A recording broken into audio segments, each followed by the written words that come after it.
Hello everybody and a big welcome back here to Clonfarma and Cookery School for all you boys and girls who are out there on your midterm Halloween break. I hope you're having a great time so far. Today it's brought to us again courtesy of Longford County Library Services, so thank you very much to all the wonderful staff in there. So what we're going to do today is we are going to make this witch's pickled brains. Now you might have a problem getting pickled brains, but we were lucky enough last week, our local butcher got some brains. So here they are. And I've just broken them up a little bit. But if you go into your local butcher, they'll have the brains of a witch in there, or they might have a few of them maybe. They're a little bit scarce to get. But anyway, so what we're going to do, I'm only joking, it's the head of a cauliflower, but I'm sure all you boys and girls knew that. So this is just a head of a cauliflower and I've broken it up into little bits. But so what we're going to do first is there's two parts to this. So we're going to freeze and make a hand with ice.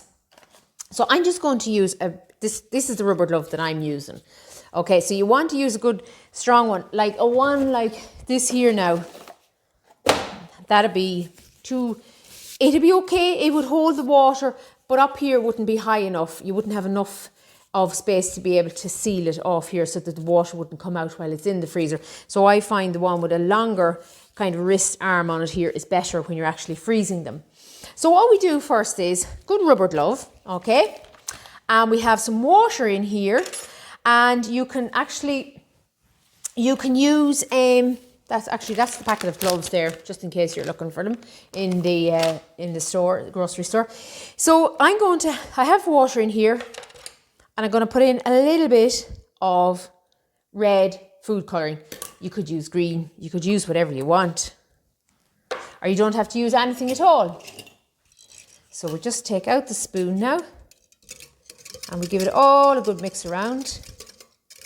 Just like that.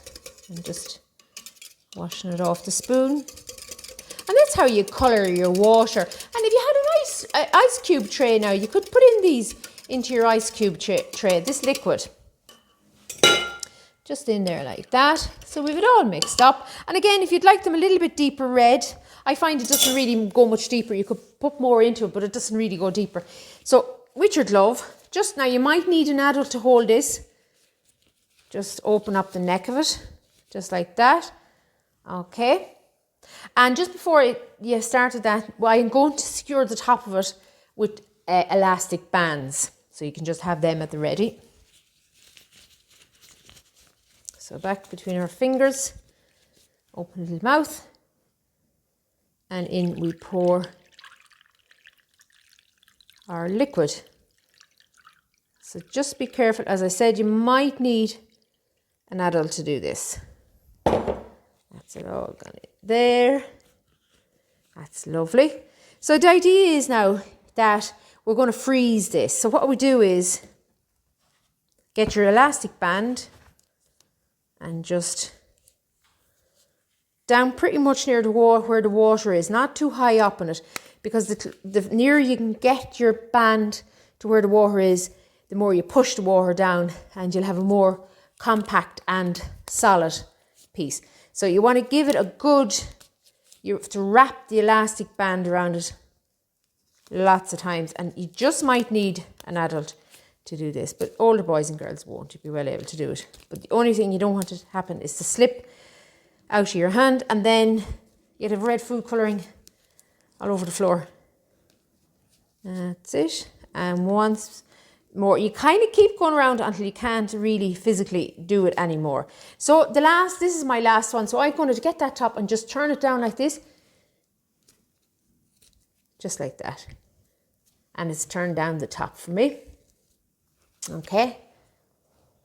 So that's it. Turn down. So when you freeze that in the freezer, just make sure it's good and flat like that and your fingers are not stuck together. Because what could happen there when them fingers are stuck together like that is that when you go to take off the glove when it's frozen, and if they're stuck together like that, your fingers could end up breaking. So just make sure when you put it in to your freezer, and you're as always as well off. Maybe I have a little tray here. You could just pop it onto a tray, just like that, and freeze it like that. But as I said, make sure your fingers are not together. So I have one made earlier. So I'm going to pop into the freezer now and get that. So now I've just taken mine out of the freezer and I have removed the elastic band from the top of it. And sometimes there where it pinches in, that's where it can be the most difficult, just to remove the rubber glove. So when you pull it, so what I do is just be careful now, a little bit or jug of hot water and just dip it into it just for a few seconds first, okay? Just like that. And then just take it away and just have your tea towel there that'll catch any drips. And you'll check it, yeah. It's starting to lift. So this is you just have to be careful here at the beginning. Once you get it going, then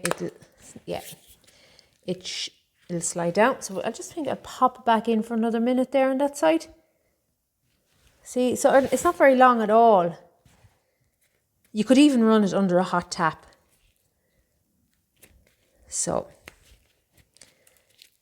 here we go. We're starting to pop.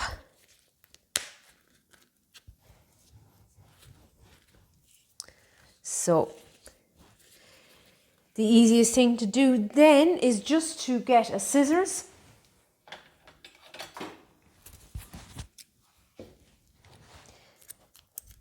and to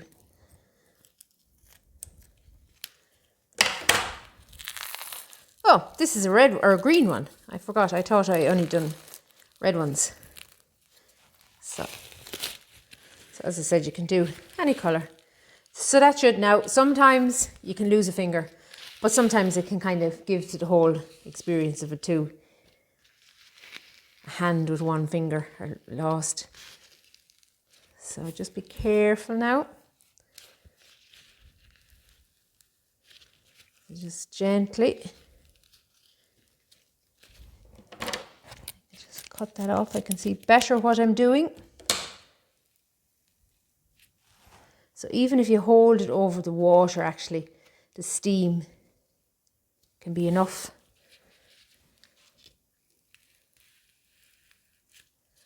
To pull it. Oh, nerve-wracking. My hands are getting cold here.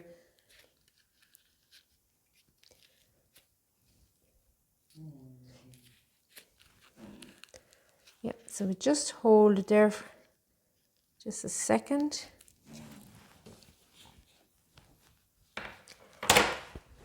Just like that. Don't worry, we'll get there. Slowly but surely.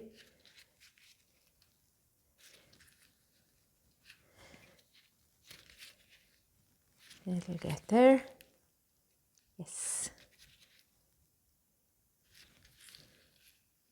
That's one finger.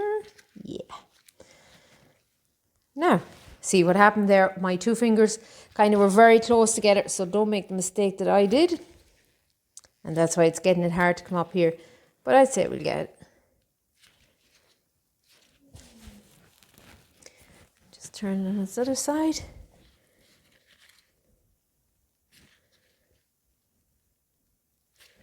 Will we lose a finger here? Oh, we did.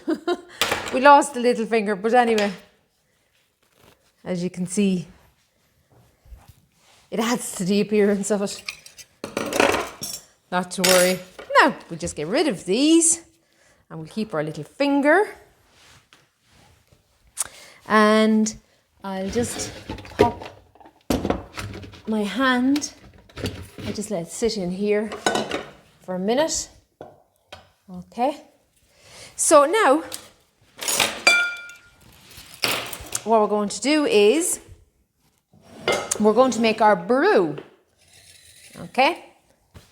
So for our brew, we're going to use some cranberry juice.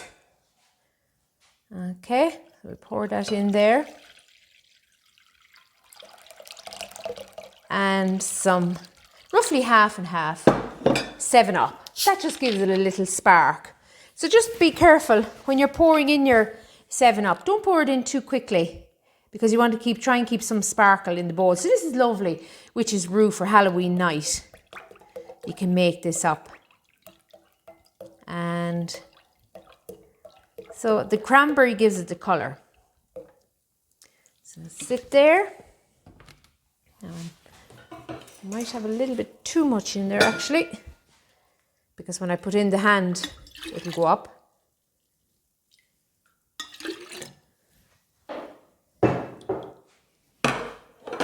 So now in with our hand, and we pop in our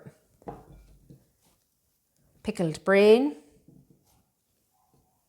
So into the dish, just like that. Cloth of wipe, our table of wipe.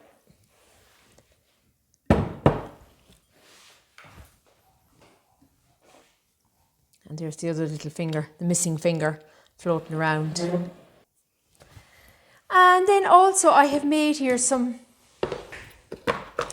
ice cubes as well. And again, I coloured them. So we'll just pop in a red ice cube. And we do a green one as well. This is a lovely, cool drink. And this is a red one I made. I made these yesterday morning. And so that's the difference in the red and the green. So you can just decide yourself what you want to do. So it's just a little bit of fun along with whatever other baking you're doing and your dinner. You can have the witch's brew. So I just serve it out with your ladle just like that into your glass. And you can put in a brain into it, a pickled brain and an ice cube. So now for the test. Delicious. Witches pickled brains. Absolutely gorgeous. I wish it was Halloween every day we could drink this.